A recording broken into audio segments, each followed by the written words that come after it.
The Diablo 4 seasons are mediocre because of you.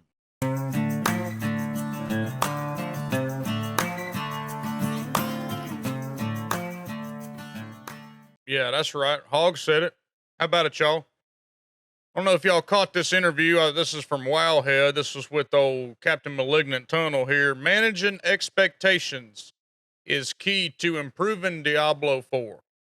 Do y'all know what that word managing expectations means? That's a corporate word that they use to, well, when they used it on me, it was like, you're not going to get promoted. You're expecting too much. You think that too much is going to happen. You need to just stay where you are and be chill and relax. It's like a politically correct way of saying you need to chill, manage expectation. So it's not that they released a lackluster game with no end game or feels incomplete or it's missing something or whatever the deal is, whatever your complaint is with the game. It's not that they didn't do anything right. It's that the players' expectations were too high. They didn't do a good enough job managing expectations, aka the players expected too much. It's our fault, not their fault. It's not their fault that the players are mad. It's our fault. Well, maybe it is their fault, but it's only because they failed to manage the expectations of the players, even though they pumped us for months and months and months with a relentless assault of ads from KFC and Megan Fox and this and that and Billie Eilish and all this other shit. And they're going to sit here and tell us that they didn't manage expectations good enough? You blasted our expectations to the goddamn moon, Rod. Let's take a peek at this interview. See what he's got to say. I'm curious. Ferguson states one of the things we recognized early on was that we had made some sort of mistake in managing expectations.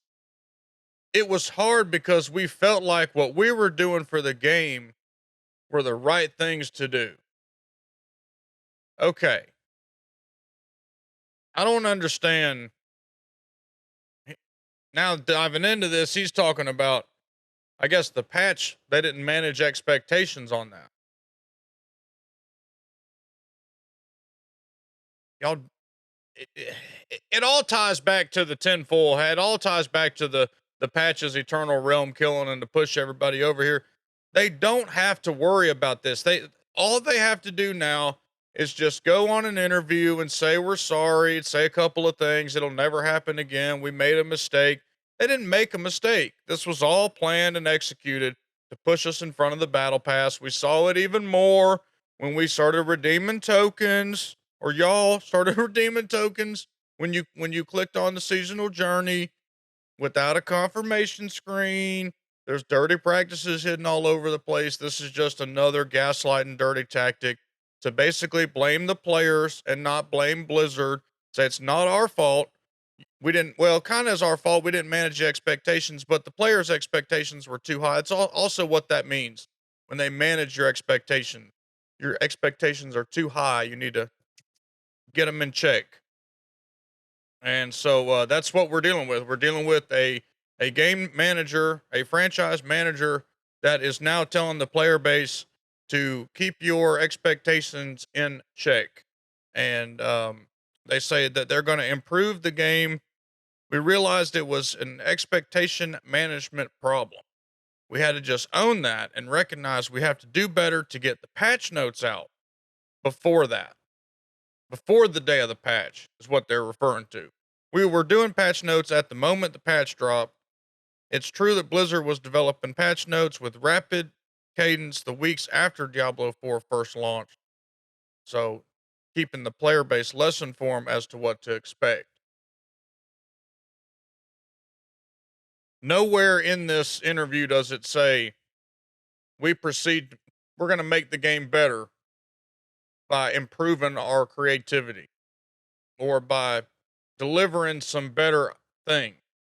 Nowhere. It just says manage expectation.